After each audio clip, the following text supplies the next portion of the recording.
In this video, I'll show you how to use Brain to summarize a doc in ClickUp.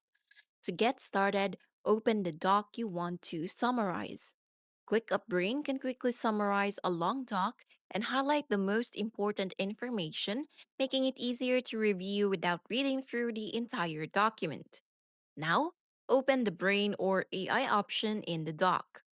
From the available options, select Summarize, then click Send.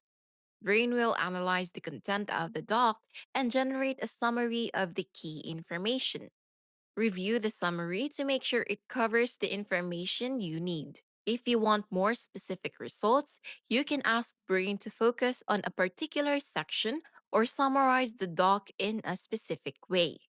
You can also use the generated summary as a quick reference when reviewing long documents. Using Brain to summarize docs helps you understand important information faster without manually going through every section. And that's how to use Brain to summarize a doc in ClickUp.